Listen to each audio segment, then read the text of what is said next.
Welcome to the hottest real estate topics on the planet, keeping you up to date with all the creative ways to buy and sell real estate without bank qualifying, so anyone can build real income starting today. Here is another great show with Dealmaker Bill and Pete the Rookie.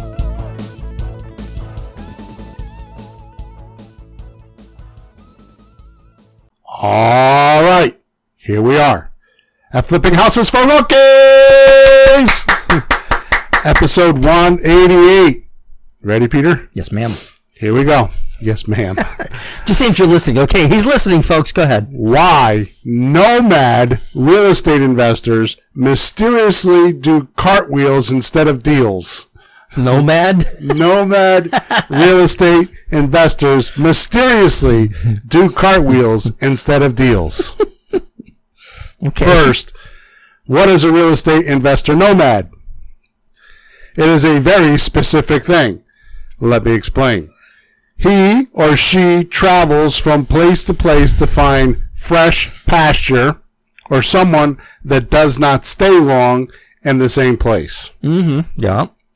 A wanderer. They are always searching for something. Yet, when they find it, won't realize its wealth, help, or how it can come to fruition while looking at it. And from someone who understands and is doing real estate, see these real estate nomads are much like someone doing cartwheels in a 3-ring circus, going from ring to ring and not really adding value to the show, just creating wonder to the crowd on what they're doing. Yipes. I know this sounds a bit harsh, but it's not their fault. The real name, I'm give that to you again. But it's not their fault. The real name of this podcast was going to be, I plan to impeach all the real estate gurus without successful students. That was what the podcast name was going to be, and I changed it. Ooh, yeah. Change that one. In this podcast, we're going to cover why almost every investor has such a hard time learning how to do deals easily. And it's nothing we have ever covered before. It's breakthrough and new. Oh, I'm glad I came today. Did you? Oh, yes. You are. Yeah, I am. I said, did you? I answered you wrong. You said, I'm That's glad okay. I came today. You said, I said, did you? That's I'm okay. Like, what the hell am I talking We're going to give you some leeway today. I want to start off today by saying I am not expecting this to be one of our most popular podcasts. Uh-oh. But instead, a place that I can send the real estate investor nomads that I run into all the time. Oh, that'll save you a long explanation. Exactly. And like, well, you don't think I'm doing the right thing? Well, I just told you I have. Listen to episode number 188, please. Oh, okay, Bill. But because you are here and not here now, I expect you're struggling with too much education, not enough doing, or deals done. Yep.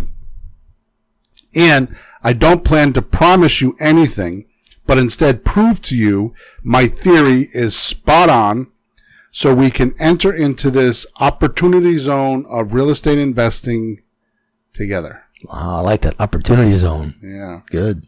It is, and that's all we do is try to convince people to come into that opportunity zone, right? Yeah. So I don't want you to believe anything I tell you today, or ever actually, right? Nor disbelieve. But instead, test a few of my ideas out and see if they work for you like they did for me. That's all I ask you to do is just at least consider them. Yeah. And if they don't work for you, consider maybe it's not me. Maybe you did it wrong or had some misunderstanding. Mm-hmm. Don't give up too easily. Yeah. Okay, so disclosure over? Yeah, that's good. The first thing I want to talk about today is how do you evaluate information? Yeah. Do you carefully select those who only have the experience you think you want? That's a good thing, right? No. The experience that you want. What do you No. mean? I thought you were saying like follow somebody who has experience and success. Carefully select those who have the experience you think you want. Oh, yeah. You think you want. Yeah. Give me an example of what I'm talking about, so I make sure you got it. You have people that, I want to do real estate. Like, look all the money you can make. Look all the shows on TV. I want to flip a house. And they might chase people who do that, but that might not be what you need to be doing because you don't have that ability right now, or the team, or your own experience, whatever, to pull that off. So let's tell a story. Yeah. Once upon a time. Scan back in your mind, Peter. Mm-hmm. And I don't have the exact date, but I think it was this past summer. We were at a seminar. Yeah. We were in Boston. Yeah. Right? And we went out for lunch. Uh-huh. And then we walked over to the bakery.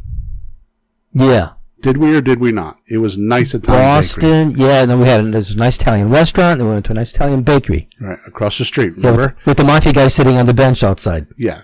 Playing cards with sunglasses. They were next door, but yes. Yeah. Okay? They're watching the street. They were checking things out, right? So you remember that? Yeah. Okay, here's my question.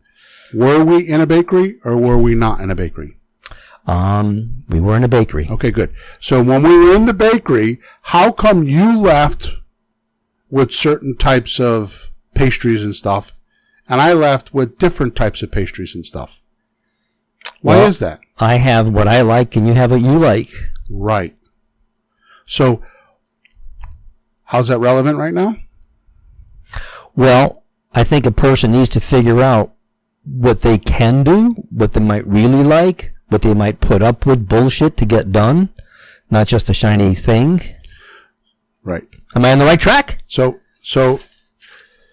carefully select those who only have the experience you think you need. Yeah. So you're in real estate. That's like being in the bakery. Yep. But which one do I pick? Yeah, it's not just real estate. There's a lot of nuances and types and bits and pieces to it. So we're going to talk about this more, so we're going to move on for right now. But I want you to get the concept right now. We're in the bakery. Yep. Which pastry did you pick? Which pastry did I pick? And it even gets worse than that for the two of us. Yeah, why? Because we're housebroken.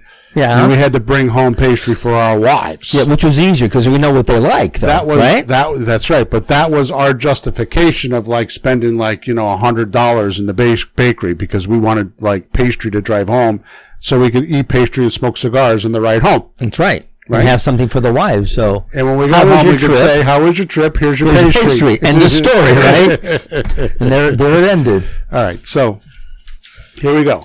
So first thing I want to do is I want to talk about today how to evaluate information. So number one was, do you carefully select those who have the experience you think you need? Do you follow someone because you like them or the way they talk? Mm-hmm. I got to tell you that I've met people that tell me that they've chosen somebody because they like the way he dresses. Dresses? I was in the polling for to cast my vote years ago, and this is years ago, so like not even anything remotely connected today. But the two little old ladies were voting for the guy who had a nice smile. See, that's how they were judging the next president. Oh, he has a nice smile, two-faced that he turned out to be. Right. And that was years ago, so you don't even know what I'm talking about. How about their results? What? What do they think about their results? Results? And I'm going to talk about that shortly, too. Yeah. Do they impress you so much you want the same? Mm-hmm. The results? Yeah. No. It's real odd to me. Just like our schools tell us to study, but don't really show us an effective way on how to do that other than memorization so we can pass the test. Not to learn or apply, just pass the test. Mm-hmm. So I'm being quiet on that one. It's weird to me because this is the same type of thing. Like, how do you evaluate data? What do you think is important and what isn't? I could tell you one of the things that I run into a lot. What's that, Bill? Is some people like to take every piece of information and make it important. That'd be a mistake. Right? You do it to me sometimes. It's like I'll be talking to you and you'll stop me mid-sentence because you said you didn't understand something. But if you just finished listening, you would have had it because you would have realized that that piece of information wasn't that important. Okay? Yeah, sometimes you don't know until the end of the sentence, but in the middle you feel lost, so you start grasping, and it could be too soon. So it's like, how do you know all this? How do you align all the information that's important to you? How do you do that? Because that's important. Yeah. Because not every piece of information, especially about real estate, is important. Mm-hmm. And then somebody like me comes along, and I'm not even saying that I'm right or wrong or any of that, but somebody like me will come along on a podcast, which is why we have way over 1 million downloads at this point, is because I get a lot of feedback on, you give us so much information. Right? Yeah. Which is true, but I'm very cautious to make sure the information I give you are senior datums, not just regular information. Yeah. Important stuff. Right. So if you were to take all your information and put it in a triangle, right? Mm-hmm. That's a lot of information. Let's say we're going to talk about rocks. Yeah. And if we have every piece of information in a triangle and every piece of information is equal to the other piece of information, mm-hmm. how could we operate? There has to be a senior datum, like one datum at the very top of the triangle mm-hmm. that holds the whole thing together. And would that depend on what your purpose is with rocks? Right. Like what you want and what's really exactly important to you, not about. just what you think is important, but right. Like, do we need big rocks, small rocks, rocks that are for paving, rocks that are for looks, rocks that you exactly put on what we're going rings? to talk about. Right? So how about this theory, which is exactly my next sentence, so very well done on picking up on that. Imagine you had a basic purpose. Right? Yep. Like mine is, and you know this because I've been talking about this, especially recently. I started the year off with this because I realized I didn't have this, and I was having trouble with some things in my life until I actually created a basic purpose. Yeah. Right? So mine is to help as many people as I can to buy and or sell real estate to better their lives. Yeah, I remember when you first told me that. That's really concise. It seems broad. Yeah, but it's broad enough that it'll fit the circumstance. But better their lives is the point. Right. So let's talk about this. So I meet an investor. What does he want to do? He wants to better his life. Okay. But what's he want to do he wants to buy a piece of real estate. Yeah. Okay. Then he wants to sell it. Yeah. Okay. Then like this week, I have a house I'm selling over on Swain Avenue in Meriden. Mm-hmm. And those people don't want to sell it. They just want to buy it for themselves. They're buyers. They're trying to get in one of my rent-to-owns. And I'm meeting those people, and they just want to buy. They don't want to sell. Right? How many realtors have I helped? Right? They just want to do one or the other. They want to help their buyers, or they want to help their sellers. They usually don't have both. They have one or the other. Right. Right? How about my attorney? How many times have I helped my attorney? I mean, my attorney called me the other day. It's kind of subtle. Mm-hmm. But I hung the phone up and I thought, wow. He's like, Bill, I needed to call you right away. I'm like, what's the matter? He says, I just found out. He says, I did a closing with some old geezer. He's like 110 years old. He's talking about another attorney. Yeah. He says, and we're doing a closing. He says, and I think his emails got compromised. He said, so I just noticed something, I just noticed that he had sent me an email. He said, so I wanted to let you know. He says, in case you get a weird email from me. I'm like, okay, good. He says, yeah, he says, I don't want anything to happen to you. He says, you're a really good client. Oh, so that compromise might have filtered over to you. Well, he's just saying that he didn't want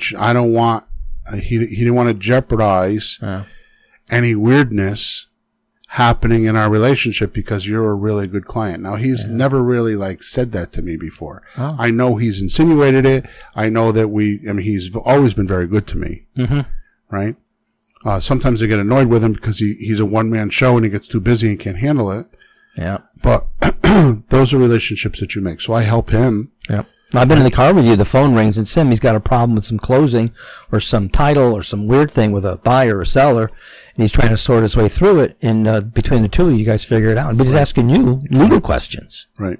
It's like kind of opposite. So this basic purpose aligns with all that.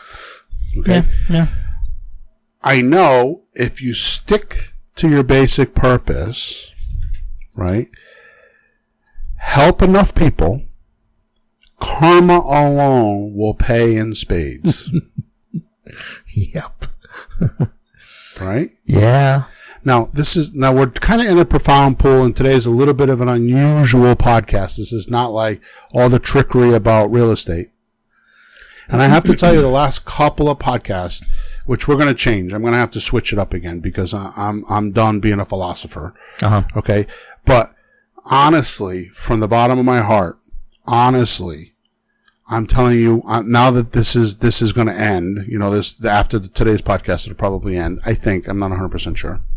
But the reason why I'm doing this is because I got into the beginning of 2020, and everybody talks about goals.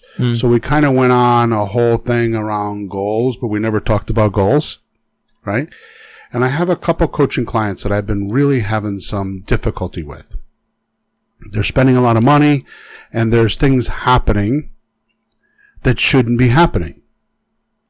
And I have some expansion that I'm doing, and I'm having a little bit of trouble with it because there's a few pieces to it that are giving me difficulty. Mm-hmm.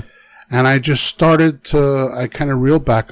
You could probably hear from my voice. I had a few days where I wasn't feeling good, so I've been home alone, right? My wife's been away on business, and I've been kind of home alone, just me and the remote.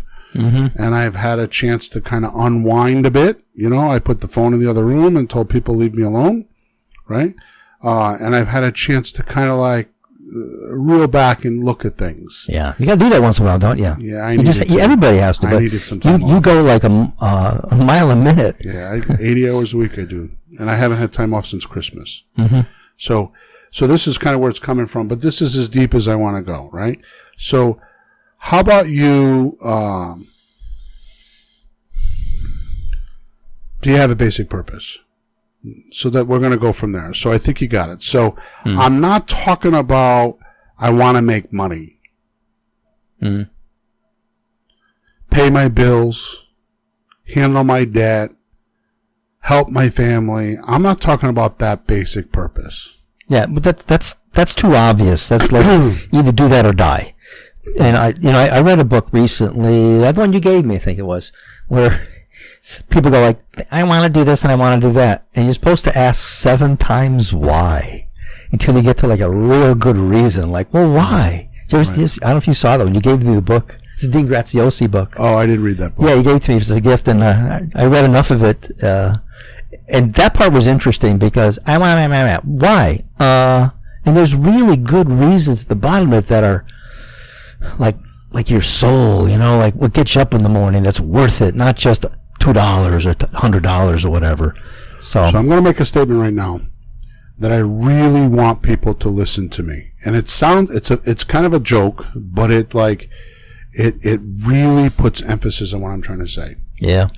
So I'm telling you, after doing hundreds of deals and helping clients, at this point probably hundreds of clients, I've never counted that, but definitely hundreds of deals with my clients. I mean, just this past week I've helped 2 clients do deals. Yep. Okay. So hundreds of deals.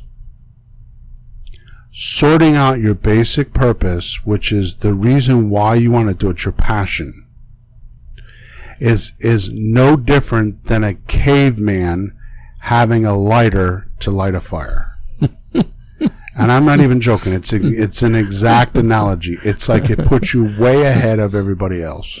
That caveman is a god in his tribe. Yeah, you know what I mean? It's like make fire from stick. Yeah, like a caveman having fire, right? Yeah. So I'm talking about a core belief, a passion that propels you into growth or expansion, and it helps everyone that's involved. There's no disadvantages here. There's no losers. Yeah.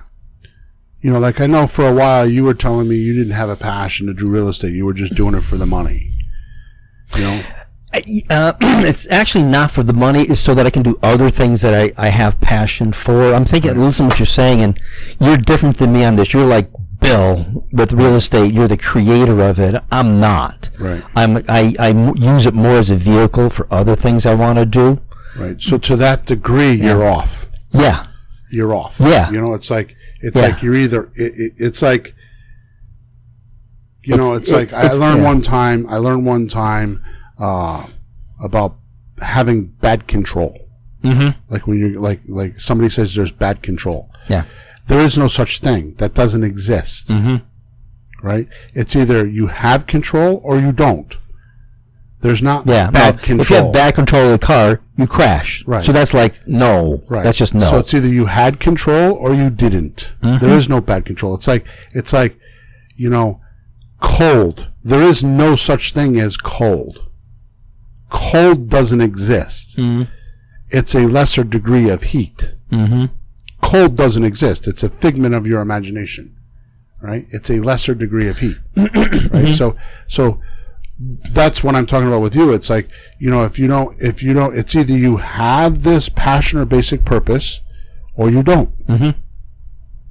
It's just that way. No, and as you're talking, I'm going, I have never had, and don't wake up like I just love just real estate for itself. I have other things that this is helping me do, and I don't think I will change or can change it because that's just the truth of me. Right. But I will do this to the best of my ability, properly, to do it the right way to help people and the way you do, but so that I can go do something else, which is okay with me. So I get that. You told me that twice, but I'm just telling you that it's diluted.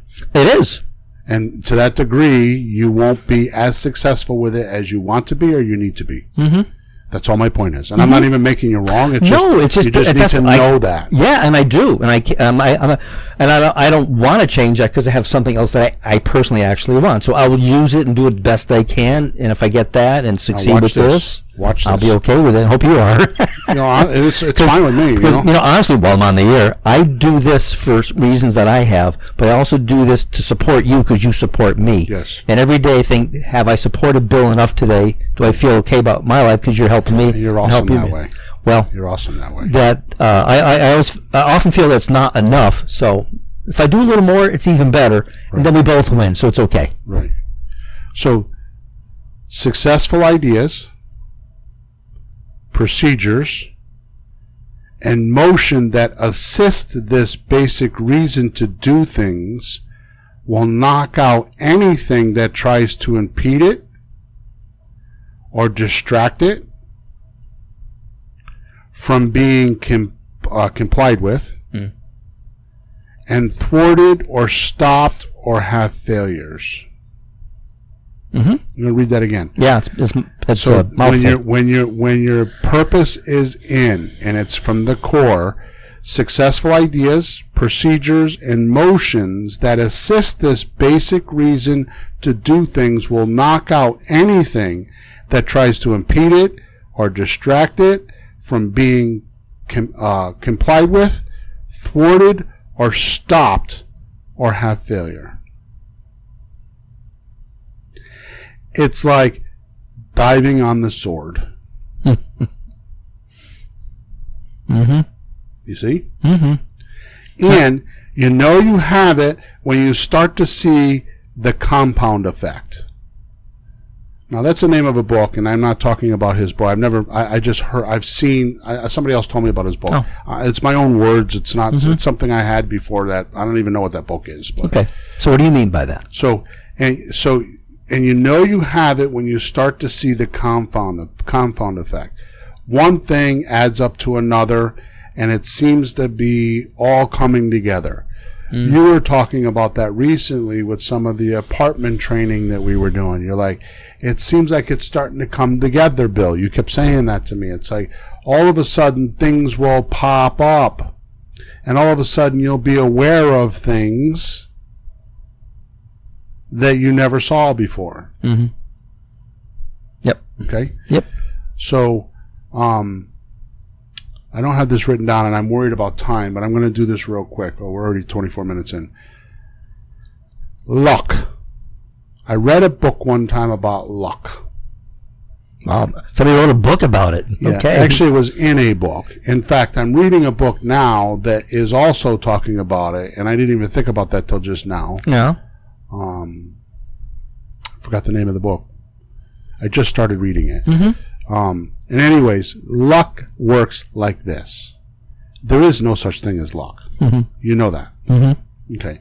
But what there is when you put your attention on something, all of a sudden you start to notice things in the environment. Much like you buy a blue Fiat, and all of a sudden you notice all the other blue Fiats on the road. Yep. Right?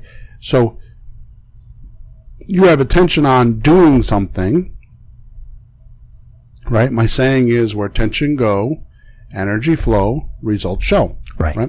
So you could be in the grocery store at an aisle and all of a sudden see something that you're like, oh my God, I've been looking for that for like 2 months. And there it'll be. Where you would have never saw that before. Yeah. So the luck comes from your attention's on it, and you're being observant with the environment and noticing things that align with what your attention's on, which really is, if you think about it, it's what was that secret thing that went around for a while with attraction? The secret book. Yeah.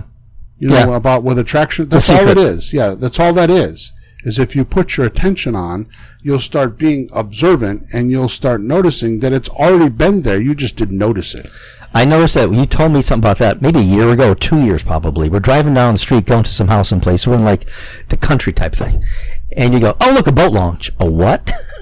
It was a sign that goes boat launch with the little picture of the boat in the little hill thing.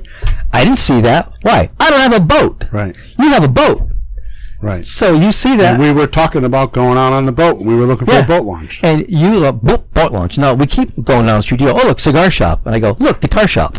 You see? Yeah. But that's how it works. But what you're looking for, I mean, this whole field for me, 5 years ago, I said to the wife, sweetheart, we need one more thing in our lives to make our lives work. One more thing. In 2 weeks, it hit. A few months later, more hit, and then we hit. And it was just because I was looking for something, and then right in Facebook, ba-boom, I wouldn't have seen that otherwise. People pass that by, blah, blah, blah. But you're right. What you're looking for, if it's there, you will see it. So most people have a decision to make, and they make that decision and don't even know they're making it. So every human mind is made to solve problems. So either you give it problems, or it finds its own problems. The saying is, either you're living life, or life is living you. Here's what happens. When you get a basic purpose, you flip the cart. And you go from life living you to you now living life. And you start aligning all of your decisions and all of your viewpoints and all of your energy and all of your resources to that stake in the ground. And it goes from repelling things to attracting things. Yeah, if you it is absolutely, there's not even a word it's a game for it. changer. But people can recognize, if you think about it, a lot of times people just have a job they don't like so much, and they hope to go to work and no problems come up. Problem comes up, damn, I got a problem. But then if you have, think of a time that you did something that you really wanted to do, a vacation, help a family member, I don't care what it is, something you had to do, and it was not easy. Didn't you just bowl through that whole thing, and anything that came up, you just like, and you just kept going, and you made it. That's right. It didn't just fall in your lap. You had to work at it. You had horsepower. But it wasn't important. Your kid was sick, and my kid had Lyme disease. And he's a big hockey star. Newspaper front page, color pictures, and new season was coming up. And I had to get him on his feet. No, that's not easy. Right. I bowled through that thing, and I found stuff. I got him on his feet like you wouldn't believe. Right. Any doctor, any whatever, because that was important. Last example. Anything. That was a good example. Last example. Money. Money's an energy. Yeah. It has to move. You ever notice you put money in a savings account, and if it doesn't have a purpose, all of a sudden the transmission on the car goes, and the hot water heater in the house goes, and blah, blah, blah. You ever notice how that happens? I can't decide if I was just lucky that it held off till I had the money, or the opposite. But at least I had the money when it happened, instead before it happened. Always happens that way. Yeah. And I'm not sure if I'm mad or happy about it. Here's how you fix that. Yeah. You name the accounts. This is my vacation account. It has a purpose, so the energy is building up to go on vacation. This is my reserve account. This is my profit account. This, and you name the accounts and you split the money out, and you don't let the vacation money infect the profit money because they're an energy. And each one of those little soldiers need to know, in other words, each dollar bill is a soldier. They need to know this is their job. Yep. If you don't do that, guess what? Yeah. It'll go somewhere else. Yeah. It'll march away. Yeah. Okay? All right. So back to the evaluation of data. Okay? That you're going to use to succeed. Yeah. Where are we on this? Like how to pick your purpose? So I just went off on a tangent on purpose. Yeah. So Imagine that, me going off on a tangent. what? And I helped. So, all right, again, the first thing I want to talk about today is how you evaluate information. And the examples were carefully selecting those who only have the experience you think you need. And this is on think. Do you follow someone because you like them or the way they talk? How about their results? More on this shortly. Do they impress you so much you want the same? Those were the examples I gave. Sure. Okay? So we're going to carry on with that. All right. If you don't align with a guru or somebody giving, and I'm using the word guru loosely here, like someone giving you information. If you don't align with a guru or someone without the same purpose as you, you feel they're like, well, what happens is if you don't align with somebody like this, you'll start to feel like maybe they're rumors. The guy's got rumors. He's like not really giving you data. They're just like rumors. Really? Bad experiences. Maybe he's teaching you from his bad experiences, or unverified information, which don't add up to your basic purpose. So all that happens because it's not lining up to what you do? So you have to align the data to your basic purpose. If it's not, it'll feel like these other things. Okay. Right? Well, that's the date that you're not going to take to the door and kiss. Yeah. So you're not going to pick the guru really on his information, because it could be, it could be he could have had bad experiences and not be telling you, right? He could just be reading rumors. I'll tell you what happens a lot. I'll tell you what happens a whole lot. I've run into this myself way too much. I just got done reading a book. I had Amma printed. I'm so weird, and I know this, but it was on a book on virtual wholesaling. And it's like I saw it like 3 times pop up. I was on Facebook, which I don't go on there very much.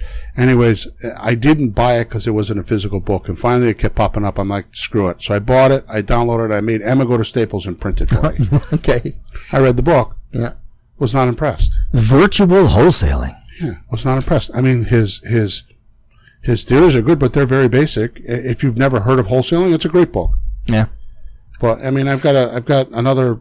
And I'm not insulting his book. I mean, if you should go check it out, right? But if you already know about wholesaling, you've been around the business for a while, been to the seminars, heard about it, right? It wasn't for me. Yeah. Okay. So here's my point: is it didn't align with my basic purpose. I checked it out. I didn't go spend a bunch of money. I'm almost surprised because you don't like wholesaling. I was just surprised. Did the virtual part catch your eye? Yeah. And that's why he put that virtual. Yeah. I mean, I just bought a book for $160, a used book for $160 on Subject 2 deals. That was written 25 years ago. Yeah. I went through that thing like butter on a sidewalk. Yeah. And I talked to you about that. Yeah. Why would I do that? Because you can never stop learning. And I picked up a few tips in there that will change my life. Yeah. And he didn't even say them. They were just like a couple of examples he gave. And I was like, oh. And I had a meeting with my attorney the other day, and it's at a point now where with the Subject 2 deals, I can actually close with an attorney. And And I've never done that in 17, 18 years. Yep. So now when somebody says, oh, subject to is like shady, I'm like, well, we close with our attorney. The thing I was telling you, which I'm way off topic here, is that if you look at a HUD-1, which is the settlement statement that a lot of people use. When you close on a house, attorney, HUD-1, it's the where all the settlement numbers statement. are. It's the settlement statement, right? HUD-1 says subject to money. There's a line. Right on there. So you can close subject to. So it's as legal could be. And it's current. Has been for a very long time. And that's the current form, not like an old one. Yeah. You download it today, you get that. So I did a closing last week, right? And I called you because I left the closing office, and I'm like, I just signed my settlement statement, and I looked at it, and the line is right on there, subject to. Yeah. And it wasn't a HUD-1. It was a generic one the attorney used, and it was still on there. Oh, I didn't catch that in your comment. So not just the HUD, but other ones too. But I learned that from that book. Yeah. Okay, and that's big because you can close with an attorney that way, and it's on the form, and you're not making things up. Right. It's very credible. I want everybody to get that the only reason why I'm doing this stuff is because they align with my basic purpose first. Yeah. So as I'm reading these books and as I'm combing through them, and I don't, sometimes I start reading them and I realize, like, because I was wondering in the beginning, like, some books I don't even finish reading. It's like, why? And it took me a long time to realize because they don't align with my basic purpose, and I don't want to waste my time. I don't need to clutter my mind up with all these other things like maybe, or could they, or should they. Yep. Right? Yep. Now, here's an interesting fact. Often these guys, okay, which it's hard to prove, but you'll figure it out after a while. Today it's easier. That guys that teach are 80% wise with theory and uncharted ideas or foresight, and less than 20% with experience. Really? Yeah. How do you know that? Well, I'll tell you this much. I'm probably going to regret saying this, but I know Ron LeGrand is 20% or less with experience. Yeah. Not in the day. 20 years ago, he wasn't. But he's not doing VA work. He doesn't know how to pre-screen sellers. He hasn't done it in 20 years. I have trouble with some of my stuff. Yeah. You know, some of the stuff I talk about, and I've been much more cautious about it. I'll tell people I haven't done this in 20 years. Or I shouldn't say that. I haven't done this in 5 years. Yeah. You know, like the outbound calls, I don't do that stuff. And I've been working on that. I've been doing the undercover boss thing. Yeah. I've been going back and doing my own scripts and making phone calls myself just to keep abreast of it. Once in a while you have to, because one of the things I learned about business is, this might sound funny, but you have to stay in present time. You have to be today. Not like, technology. Well, this used to work. I mean, one of my students told me about a company, Brooks and Brothers, that is shrinking. They've been in business 200 years. That's the problem. Right. They're not current, perhaps. They need to hire some youngsters or something, you know? So what made me really learn this was in January 2020, I advertised that I wanted 15 interns. I was going to start teaching people how to find deals so that I could spread all over the country, which I'm still doing. Yeah. And I'm struggling with some of that, but I'm going to get through it because I know what my basic purpose is. Yeah, I was going to say, because you know your basic purpose. Yeah. But that's the point.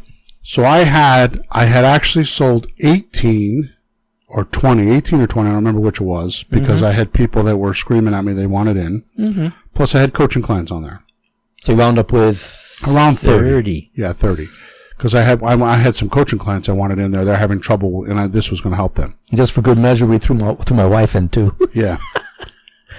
And that internship taught me so much. Because I had to actually do it in front of everybody. The way it worked is on Monday, we went through the basic theory of the week. Like, why is this important? The senior datum. Yeah. So you did one like a fourth of this project, like a big piece of it. Here's how we're gonna find these, and here's why. And then on Wednesday, Emma actually made us some beautiful work. They were workbooks that were step by step with graphics and everything. She did an amazing job. Shows the website. She circles the thing, puts an arrow, push this button, dummy. And I actually went through on Wednesday and on a shared screen, it was on Zoom. Mm-hmm. I actually did it in front of everybody. Like a webinar using Zoom and people. It wasn't a webinar, it was a shared screen. A webinar was just where everybody shut off. No, people could talk, they could see, I could hear background noise, could hear dogs barking, you know, all that stuff, right? Yeah. But I had to do it in front of them. Mm-hmm. And then on Friday, Zoom allows you to do breakout sessions. Yeah. We put people in rooms of 2 and 4 people, and they had to do it with one another. Mm-hmm. And help each other. And we did that for 4 weeks. Mm. And the raving success. I have people sending me deals they're doing that was amazing. So who's doing that? Yeah. So that's why I feel like what I'm talking about, I'm a bit different. I know I'm odd, but I'm a bit different because what guru is doing that? Where they actually ask their students to apply it before they go on to the next week. Yeah. No, you don't see that. I mean, it's an educational point. Yeah. And you don't see that anywhere. We go to workshops, advanced things, and once in a while they have hands-on. We can both talk about one that we went to, hands-on, and the rest are like talk, and didn't even open the books. Right. And they think, well, you just go home and do that. Well, we paid thousands of dollars to be there too. Yeah. Thousands of dollars, and we didn't even open the books. I don't even believe in homework because the kid goes home and doesn't know how to do it. Who's he going to ask? Yep. Now what? Just muddle along? Nah. All right, so this gets us right into the heart of today's podcast. We're right there. Okay? So my motto is, which I've been pounding for a couple months, and it will never go away. You'll learn by doing. Mm-hmm. There's no other way to learn. You'll learn by doing. Mm-hmm. Right? If you're someone, if someone is trying to teach you without asking you to do it, well, that's just a telltale and a big red flag that something's wrong. All the things I'm talking about, something's wrong. If they're not quizzing you or asking you to prove what you just learned, there might be some skullduggery going on there. Sounds to me like they're more interested in just passing out the data, getting paid, and not being sure that you can take advantage of it and see the results you're hoping in your head. Right. So now I'm not talking about like my how to buy real estate without a loan course is $500. Mm-hmm. Okay. It goes through step by step. Now here's the thing. That's got a lifetime membership. I have in every episode, everything that you watch, there's a support ticket there. And I personally answer those questions when they come. And I get them. Yeah. And I get results like, oh my God, I can't believe you answered. Or I can't believe you answered so fast. But that's what I believe in. I mean, I set this business up so that I could handle it because it's part of my basic purpose. Mm-hmm. Right? But the karma on that is ridiculous. Because luck comes my way a lot. Yeah. I'm lucky that way, as I have already explained. Okay? So, if someone's trying to teach you without asking you how to do it, or at least helping you when you need it the most, there's something wrong. I don't care how much you paid for it. Okay? So that's a red flag or a telltale. Okay? So doing is the wind in the sail that makes the boat move. Okay? You can examine all you want. You can research all you want. But truthfully, that's like being in an ivory tower and being divorced from life. No real experience. And I have to tell you how I learned this. You would think it's from some of the study courses and stuff that we've done. Yeah. No. Well, it says it there, but I bet you've seen it. I bet you've lived it. I'm going to tell you how I figured it out. How? Dan Kennedy. Really? Yep. Oh. Dan Kennedy helped me a lot with that. I think I know where you're going. Go ahead. If you don't live the experience, if you don't buy the product and live the experience, how could you write about it? Can't. If you're going to write a book, go have the adventure. Yeah. You'll write the book a lot easier. Yeah. It'll seem so real. Yeah. Now, here's a huge gold nugget. Okay? Let me give you an example. Let's say you were selling soap. Okay? You could say it smells good, right? Has a lot of bubbles, right? It feels smooth, right? It's not sticky on your fingers. It lasts a long time. It lasts a long time. There you go. Okay. Got a good price. Got a good price, right? But if you didn't tell the buyer what's missing here, that it makes dirty shirts clean, yeah, they won't get it. So what's going to happen is you're going to have a bunch of maybe returns or complaints, or because you weren't clear that it cleans shirts. Take a dirty shirt or dirty clothes and use our soap, and they'll become clean. Right? Tide does that. Oh yeah, Tide makes your clothes cleaner than all the other detergents, if you believe the commercial. Look at this shirt. Look at this shirt. Okay, buy the Tide. My mother. Well, they do. You want to know why? Why? Who else is contesting them? Number one, and who else is doing soap contortions that say that we wash clothes, we make clean clothes? Yeah. Does that make sense? Yeah. All right. In real estate, the way we do creative deals, the way we do business, this message gets lost sometimes, which is a big reason why I'm doing this episode. Oh. Because I listen to recordings of my private coaching clients, and I don't hear anything. Like the most common thing, you think that I said this until I'm blue in the face and out of breath as loud as I can say, and you would think every individual listening to me would do this. What would have to happen for me to buy your house today? And I listen to these recordings, and they don't say it. Yep. You would think they're gonna have to drill it in front of the Maribel. They're gonna have to drill it. I don't know. You know, you get so wrapped up in the price and like when, the details, you just get so lost. In real estate creative deals, this message gets lost. Yeah. Or we're in the jungle trying to sell cleaning shirts, soap that cleans shirts, to a tribe that doesn't even wear shirts. Yeah. It's one or the other. Yeah. So it has to be acceptable. Like, I want a clean shirt. Oh, you should check this soap out. Yeah. But they may not even be aware that they can clean a shirt. Or need to, or care to, or... So why would they be interested in the soap? Till something is invented, discovered, or figured out, nobody wants it. Smartphones are like that. When they first came out, like, rah, rah, rah, rah. How about texting? Remember when texting first came out? No.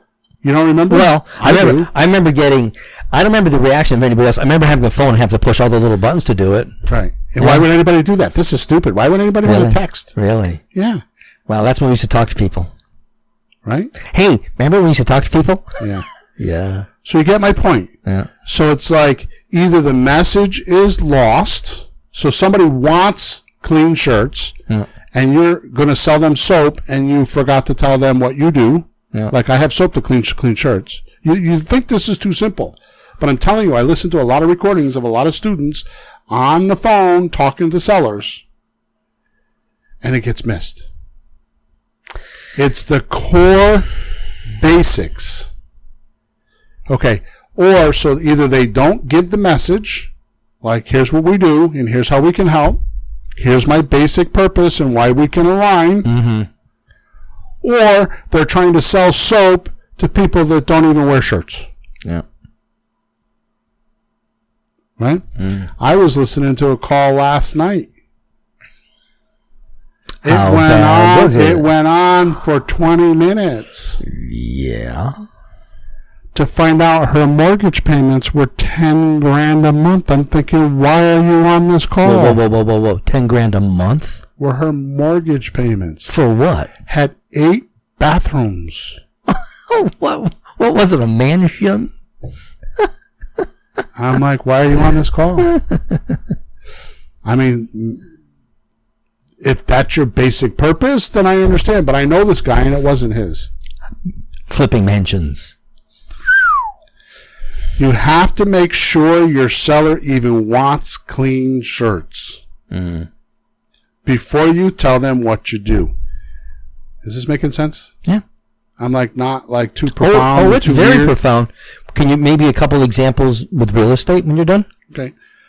So I want to break this down before I do that. Yeah, when you're done. So, now what we're going to do is we're going to break it down. Now, let's get a little deeper and a little dirtier. Because I think, and I could be wrong because I haven't really discussed this with you, but I think I'm going to blow you away right now. Okay. I really do think that. Well, that'd be fine. I'm talking to you, Pete, now. Oh, I know you The are. hell with the listeners. I know you are. I'm on the spot once in a while. Go ahead. Should I act surprised? Surprise! No. Go ahead. Results versus products. This is huge. Imagine this. A car without wheels. A brand new car without wheels. A restaurant that's a high-end restaurant. $5 sign restaurant. Five star. $5 restaurant. Oh, I got you. Yeah. Like when you They go use on there, dollars, that's right. expenses. The Berlin stars use dollars. Like Chris Ruth's or Ruth Chris's, whatever. That's sure. a 4-star. I know what you mean. Right? Yeah, they use dollars. We've been in a few. When we go away, we always try to hit those up. It's a bill necessity. Well, you want your rewards, you know? Which reminds me, when we get off the podcast, I want to talk to you about something. I want to talk about having a day a year that's a man's day. Like where there's certain things we have to do, like drive fast something, smoke a cigar. Like 5 things that we have to do. And I want to get a core group of people together, and every year we do that. Yeah, that's awesome. It's like man's day. Testosterone day. Like girls have girl days. We need our pedicure days too. Get your hormones out of my way. I'm going out today with the boys. Okay? Sure. All right. A car without wheels. Yeah. A restaurant that doesn't serve cooked food. And I'm not talking about a sushi restaurant. I'm talking about like a steak restaurant that serves you a raw steak. Please cook it. No tartar for me. Or a dry cleaner who gives you back wet clothes. That's misnomered. Right? Dry, wet. See, the car has results because everything is there except the wheels. I got you. Okay? Yeah. The restaurant prepared the food, so there's results there. The food. They made a beautiful place, and it's got look at the beautiful tables and look at the decor. Just we got didn't the cook the waiters, food. We got the cook. Just didn't cook the food. And the dry cleaner, they washed the laundry. Yeah. They just didn't, and they hung it up. They just gave it back to you wet. So it's not. These are all results. Something got done, but unfortunately, we don't buy results. We exchange our hard-earned money for a completed product. Completed. Not half-baked products. Is this how the Super Bowl team who lost feels the next morning? Yeah. They got results. They got some great moves, but Actually, results are sub-products. Okay, so how am I doing? no, I think of when you say results, subproducts is the term that I use. Yeah, and you're absolutely right. So now look at this. If you have never done a deal or the actual doingness of a deal, how can you actually explain that to your seller? What they should do? Kind of hard, right? Well, that's when you get the new guys giving lectures on the phone, giving the seminar on the phone. Well, what we do is Exactly. Wait a minute, let me get my book. Chapter 1. First, what we do is chapter 2. Then move chapter Exactly, 3. which is why I'm bringing this up, because I'm listening to these recordings, and that's exactly what's happening. They have not experienced it. Is this part of growing pains? Yeah. So this is like the guy selling soap that never used the soap. How can he actually tell the buyer the advantages or disadvantages, or for that fact, handle the good objections. Well, is this completely wrong, or is it just part of the process that you have to go through to get to somewhere? Yeah. You can't. Well, it's like, excuse me, are you hiring? Yeah, you got any experience? No, but I mean, you have to start somewhere, right? Right. So I'm going to cover that. So let's just get off that for a second, because I know you're on that train. I'm going to cover that in a second. Comes to mind. Yeah, the first thing is going to come to your mind. Okay. I just wanna like soak in the thought for a minute. Well, the difference between just going through the motions, getting some products and some results, you still wind up zero if you don't get the final product. So I want to back up to what you said before. That is correct, but what you said before is 1,000% spot on. What? That's the investor that's giving a seminar. Yeah. On the phone or in a house. Yeah. And he's scaring them away. Here we go. You ready for this? Yeah. This is for a couple of my coaching clients, and I'm going to make them listen to, not make them, I'm going to heavily strong on them to listen to this podcast. Mm-hmm. Okay? Mm-hmm. What do we know about making offers? What have I talked about in the past? One of the reasons why I could make offers better than most is not because I'm like some special person or anything like that. It's my confidence. Mm. If you haven't done a deal, you may not have that confidence. No, it's kind of hard. So what leaks through to your seller? The reality that you haven't really done it. So now you're talking about the deal in third party. You're not really part of it. You're kind of like in the ivory tower, kind of divorced from reality. Half convincing them, half convincing yourself. Exactly. Right? Exactly. Yeah, because you haven't done it, so you're not sure this is really going to work. So you're trying to convince yourself. And they feel that like the shark in the water, they can smell the blood. Right.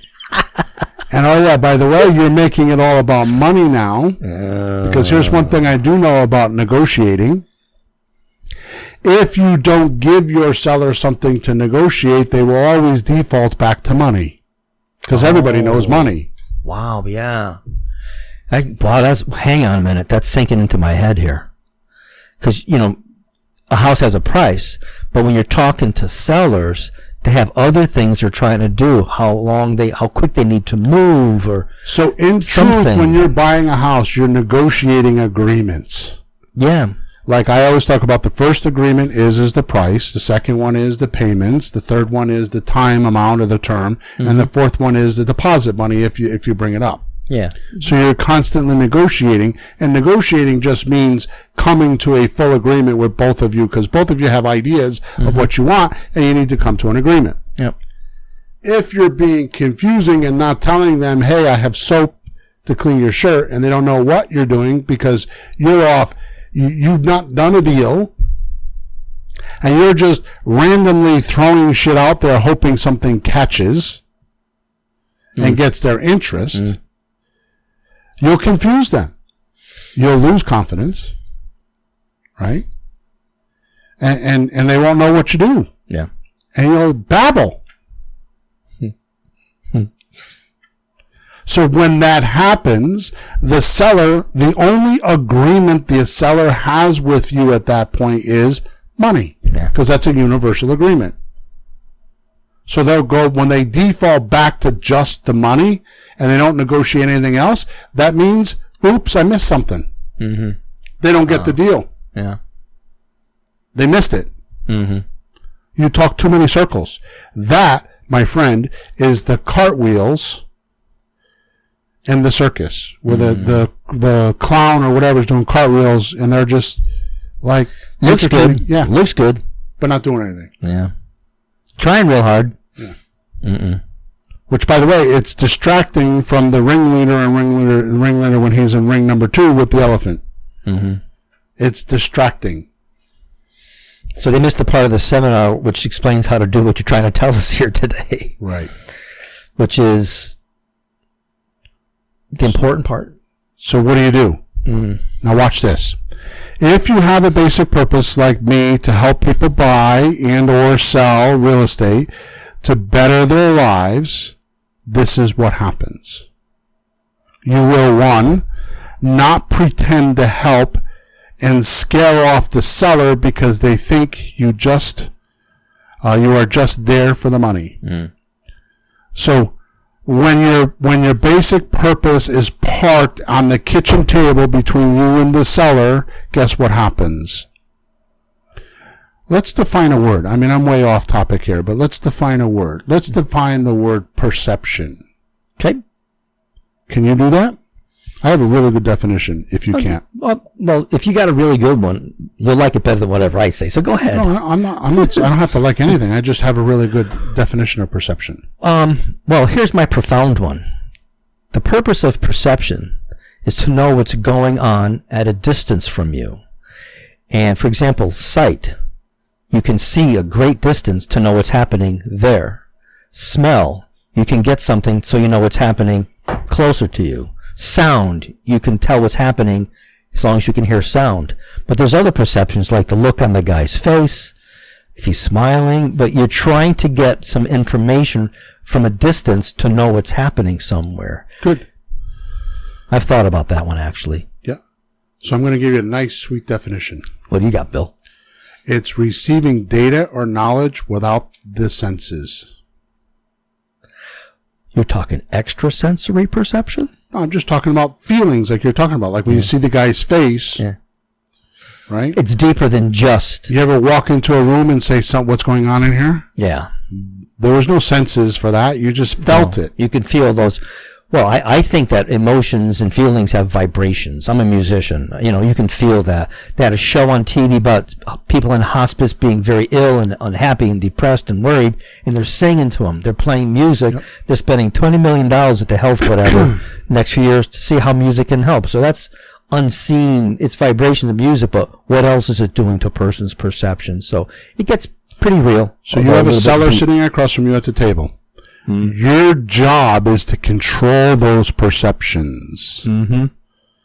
Because you're emanating, in other words, putting out flows, whether you realize it or not. You have energy around you all the time. You're made up of energy. Your body, everything is energy. The whole world is energy. This table has energy in it. Molecules and atoms move, make energy. There's negative, positive. Their energy is everywhere. Yeah, there's even when you sit with somebody and you feel they're pulling you or pushing you, like they want something from you, they're yanking at you, right? Or like they're repelling you, like this guy wants me to go away. You can feel those things. Exactly. So that's perception, right? So when I say don't pretend, that's the guy that has not done it. He's going to pretend. So what does he do? We're going to get there. Okay. Number 2. You'll get very, very creative with your knowledge, and you'll actually help them.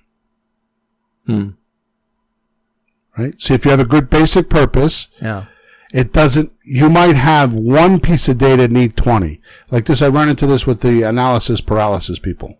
Paralysis of analysis, whichever way it goes, right? They're all worried about knowing everything and having an answer. You're better off to not have an answer and say to them, I don't know. I have to go find out. Yeah. They'll respect you more. Yeah. Right? Yeah, if you bullshit them, they'll know you're bullshitting. Which, by the way, here's the hint. You're right. Here's the hint. This is why you should stick to the rent-to-own deals in the beginning.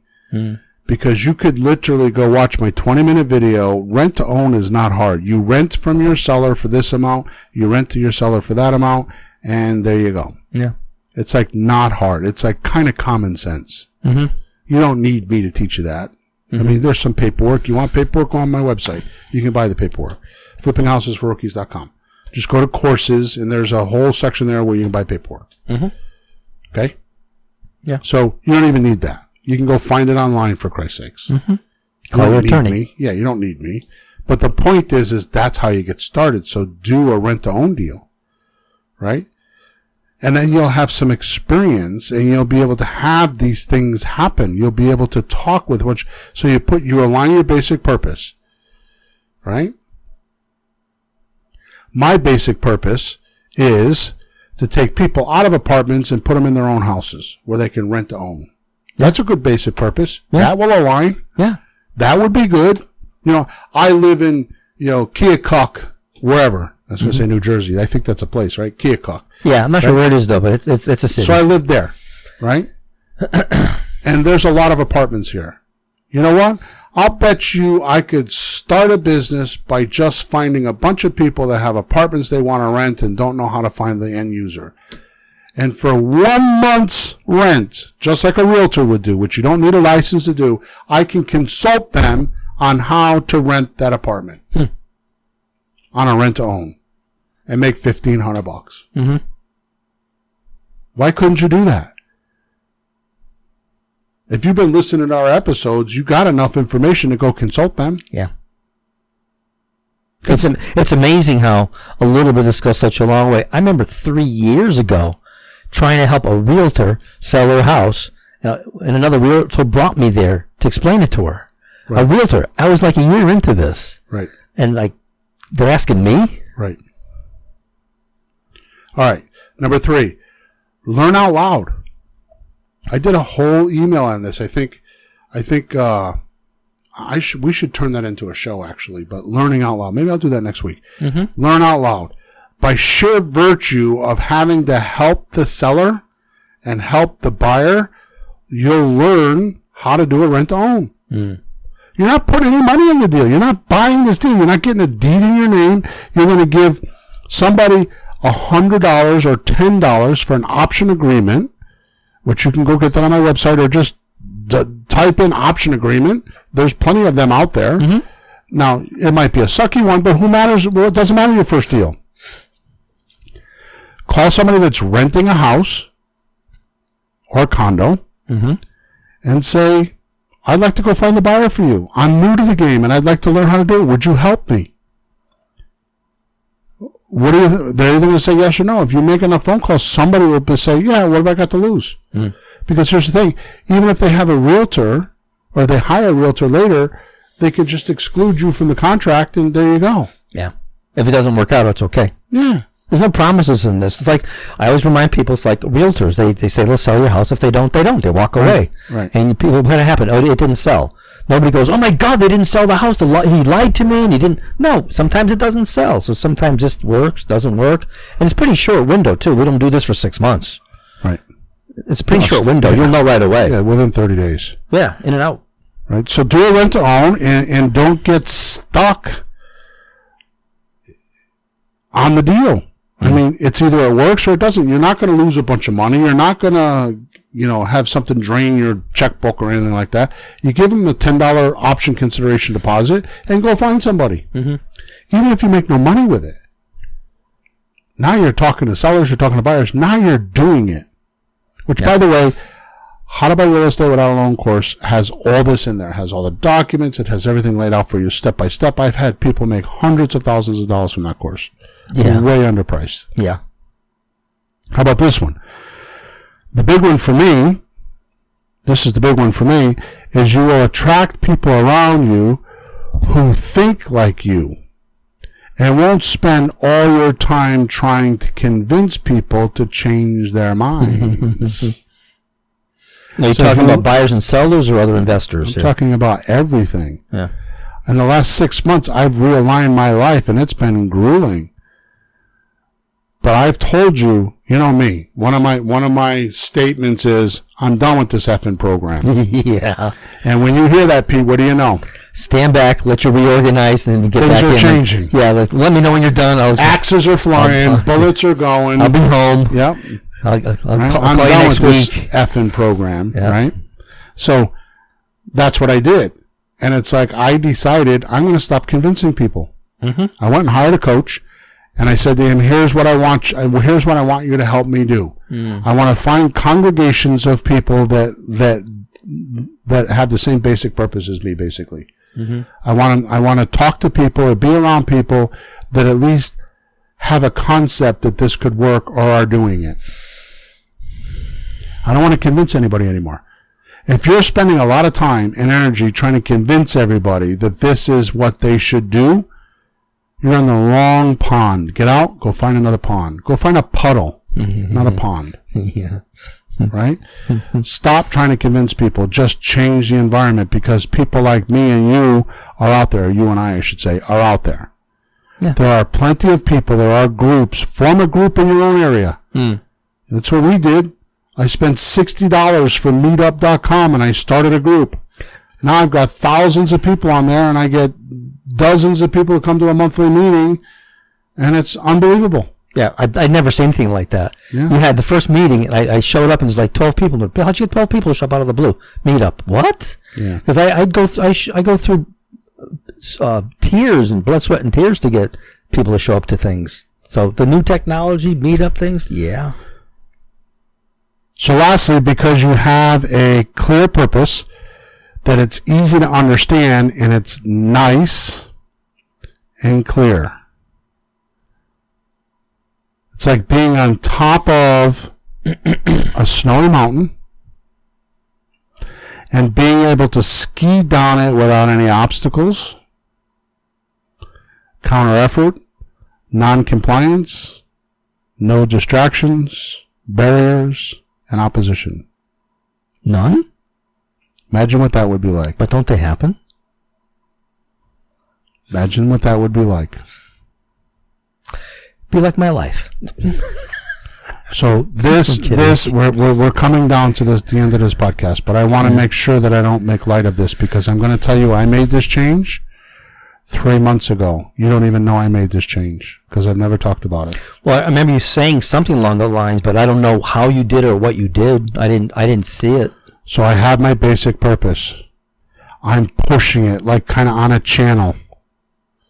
You know, I see it as like a big ball that's on like on a track going down the side of a mountain, like in you know how the roads are in LA? They kind of like wind down the mountain. Yeah. That's what I see. Like alpine skiing. Right. Exactly. So that's how I see it in my mind. And what I've done is I've spent my energy on, instead of being behind the ball pushing it, this is what's changed. Instead of being behind the ball pushing it, I'm in front of the ball, cleaning out and removing the barriers, the counter intention, the counter efforts, the lack of compliance, the opposition. I'm like, you ever watch one of those, I forgot what it's called, where they're on ice and they have the stick and they have the sled? No, and they push the it's like what is it? We used to play oh my god, I'm going so blank here. Hockey, lacrosse. No. Are they on skis? No, they're on ice. Ice with feet? I mean, shoes? Skis? Yeah, no, they're on ice. Come on, Bill. Shuffleboard. Oh, okay. You know how you play shuffleboard? Yeah. Well, they do that on ice. And they push the thing across. Yeah, they have this, that, like the but round they have thing. the guy that's in front of the ball, and he's like clearing the ice. Yeah. That's exactly what I see. Oh, I got you. Yeah, it's an Olympic sport. Like, who comes up with this shit? Right. Yeah. Somebody. Sweep, baby, sweep. Huh? Curling. Oh, it's called curling, Emma said. Thank you, Emma. She's fast on the internet. Mm-hmm. Google shuffleboard on ice. But you understand what I'm saying? Yeah, I do. No, yeah. So that's the change I made, and it's so weird because first of all, I had to get clear with what am I doing? What if somebody says to me, "What do you do?" I help people buy and sell real estate. I help people buy and or sell real estate to better their lives. Does that explain me? Yeah, totally. Yeah, because you're not just. I buy real estate to make lots of money.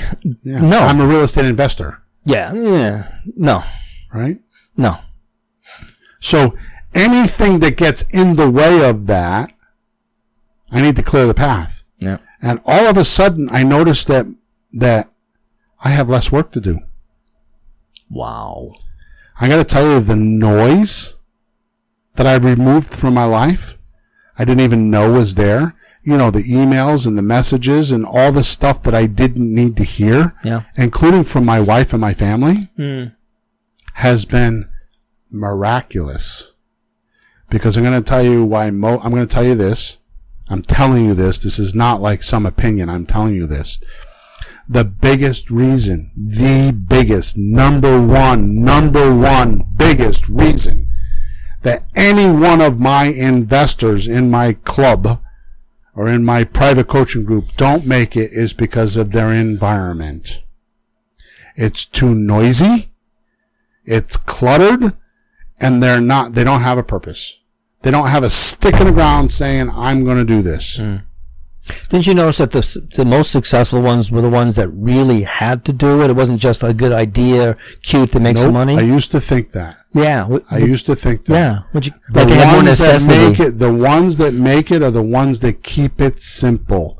They like, I want to buy one house and this is how I want. They don't say they want to buy, I want to go through the experience of buying one house. Those investors are the ones that make it, because then they buy two houses. What are the other guys thinking instead of that? I want to make $50,000. I want to pay my debt. I want to quit my job. Oh, they're way in front of the thing. They're not even sweeping in front of the thing. They're at the bottom. The difference between the two is pushing the purpose instead of standing in front of it and cleaning off everything so it can move. Okay. To me, it's what side of the ball are you on? Yeah. It's hard to explain because I don't have a clear picture of it. I mean, I have a clear picture of it, but, it's just hard to explain. Yeah. I hope you got it. No, I have my idea of what that is, and I know what you mean. Right? So I hope I didn't lose anybody today. I hope I didn't, go too profound and too philosophical here. Where, this is supposed to be a real estate podcast, and we're talking about all this other weirdness. But honestly, when I started to figure all this stuff out, my career soared. Every time I figured one of these pieces out, my career soared. I do know this. If you're in this arena, which I mean pretty houses, okay? You aren't going to do well unless you do this stuff. Now, if you're in the ugly house business, where you do deals without the human side of the deal, pretty houses need the human side. Yep. Ugly houses don't. It's all about money and the math. No human side involved. You know how I know this? Try to meet the guy at the bank that runs the whole thing. Well, who's the REO guy that says, Bill, yes, sell the house? Bill, Can't meet that guy. Bill, I'm trying to buy a house that's 2 years rotting on my street down the road from me. The bank lost it. Yeah, we don't usually do that, but I'm looking at it. It's 2 years. I'm thinking something's wrong here. I was sitting in the tax office with the lead lady in West Hartford. This is a big fancy person, and we're chit-chatting. She goes, I can't find who to foreclose on. And I'm helping her do this.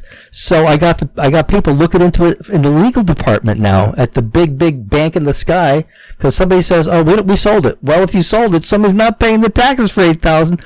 So she said, I'll send you if I got it. If I find out, I'll let you know. Right. I'm helping her now. It fell through the cracks. Yeah, it's amazing. I told the guy on the phone, I think you lost the house. And it's just rotting, and it's a great house. Anyways, we don't usually do that, but I just felt something was wrong here. And it's nice that I can do these things and have these conversations and have people work with me. I help them, they help me. It's awesome. It's the way it should be. Yeah. This is all right. So I want to clarify something before we go away here. I'm looking for a podcast number. I should have done this before. In the meantime, when people get in this business, I always think, because I did, that you're just thinking money. But if you're in the pretty house business, Bill is telling you that you have to talk to people. And if you don't want to do that, go do the other business. If you want to, these things are important. Because you say help people with their lives. You can't sell anything unless it helps somebody. Yep. Are you hungry? Yes. Here's your hamburger. You hungry? No. Get away from me.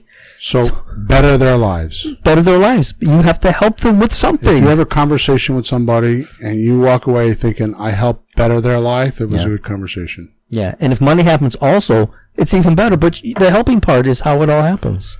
So here's my ending note. Well, not really ending, but pretty close. Is you can make more. There is so much more money in pretty houses than ugly houses that it's almost vomitable. You want to throw up when you figure it out. Yeah, it's so underrated. So we did on episode number 136, podcast episode, this podcast, 136, we did an episode on how to make 12 profits from flipping one house. Mm-hmm. Go listen to that episode. Mm-hmm. And you will be convinced that understanding what we're talking about right now is worth doing. Very profitable. You can get 12 profits from flipping one house. You can't do that with flipping ugly houses. Mm-hmm. And the amount in the long run is equal or better. Right. Right? Right. Totally. And you feel better. Your morale is higher. Mm. Without all the aggravation of the renovation, which we're willing to do, but not all the time. Right. So in a nutshell, if you don't have a basic purpose to promote, protect, and guide you when sorting through data, you will be like a nomad investor doing cartwheels, and your audience won't take you serious, and you will not feel passionate and confident. And that's what loses deals. Almost most deals. Now, there are some motivated sellers, and there is low-hanging fruit. You just got to have thick skin, and you got to do a lot of numbers. And you'll find them. So in the beginning, if you're nervous about learning all this stuff or getting all this stuff down, I'm not even, what I'm talking about today, you don't even have to learn. It's a core feeling from you. And once you state it and let others know what you can do, they can align to it. And when others can align to it, you either have those that are going to try to knock your flag down, or those that are going to try to help it up. I mean, think of it this way. Currently, in 2020, our government is split in half. And Republicans say, I can't believe they think that way. And Democrats say, I can't believe they think that way. Mm-hmm. They've put their flag in the ground, and they've let everybody in their family and everybody they know how they feel. Mm-hmm. It's the same thing. You've got to do that first. And then everything else will align to it. Mm. It's magical. It's extremely magical. You'll know what gurus to listen to. You'll know what courses to buy. You'll know all the things. Your innate feelings will guide you. And I'm not the type of guy to tell you to go off and make decisions based on feelings. You know that. Mm-hmm. But at the end of the day, you're going to be the only one standing there. So make sure your decisions are what you want, because when the ship sinks, the cockroaches jump. They do. I've been there. Mm-hmm. And you have to be willing to stand there alone.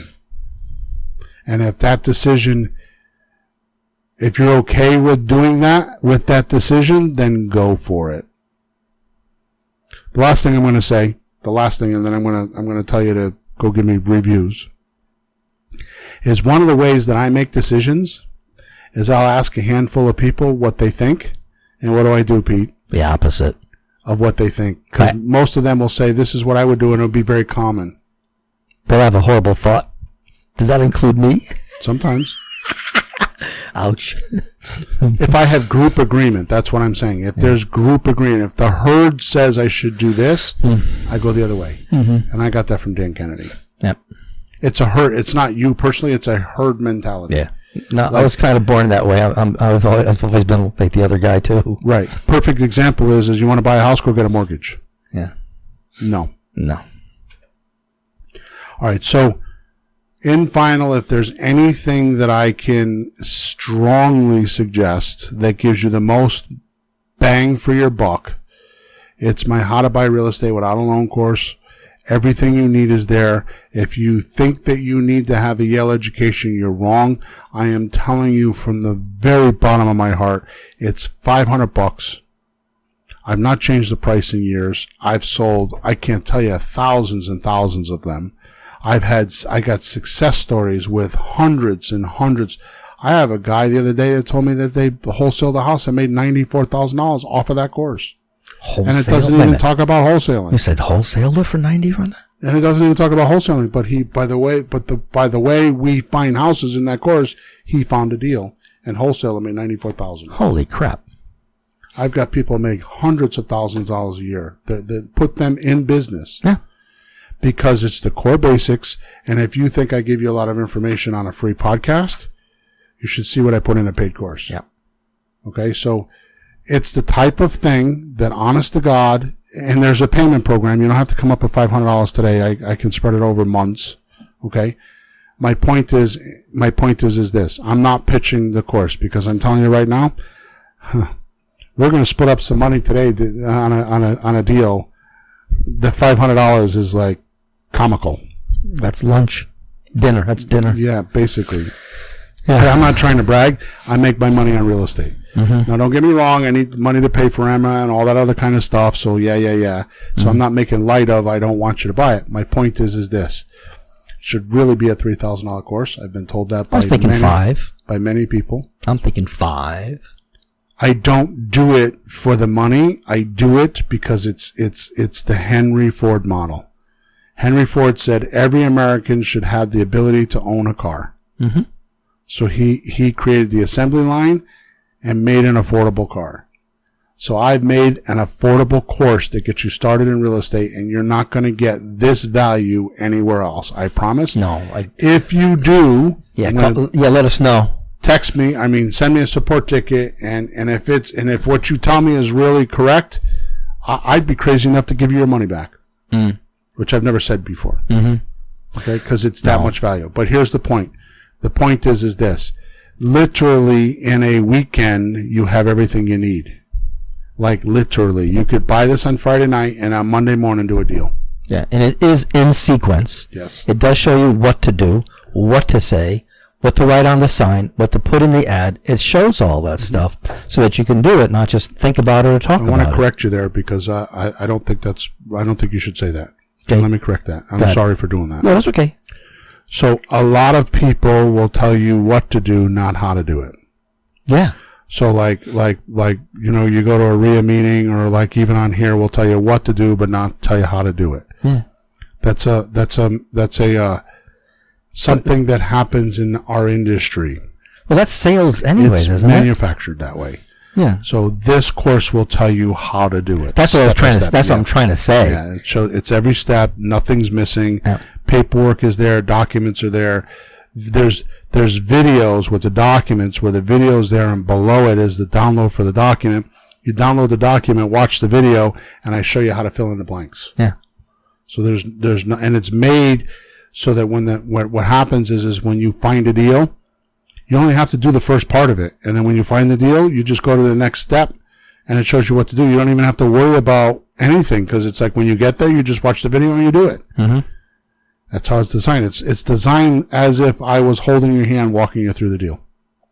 Okay? Yep. And I don't know where you're going to find that for $500. No, that stuff just isn't done educationally in this world. I'm not here trying to pitch the course, although it sounds that way. I'm here telling you that it's really that easy. You can get started. So all the things we're talking about today, you could easily get started there.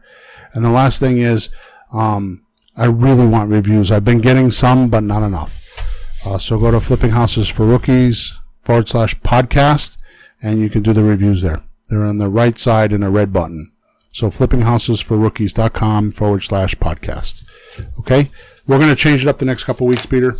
I think we're going to get back into doing some down and dirty deal structuring or something like that. I'm not 100% sure, but we're going to change it back to, we're going to get out of the philosophy pool and get back into doing some deals. Well, I think it was good what you've been doing for the beginning of the year because that's when you get your mindset, your goals in your head, your plans. Then you have to get detailed, more specific. Get into doing it, yeah. That'd be fun. So, with that said, we'll catch up with you next week. Thank you for being here. Thanks for tuning in to the hottest real estate topics on the planet with Bill and Pete. If you want to continue learning how to buy and sell real estate without money or credit, head over to flippinghouses.club for some cutting-edge real estate wealth tools. Or contact us at info@flippinghouses.club.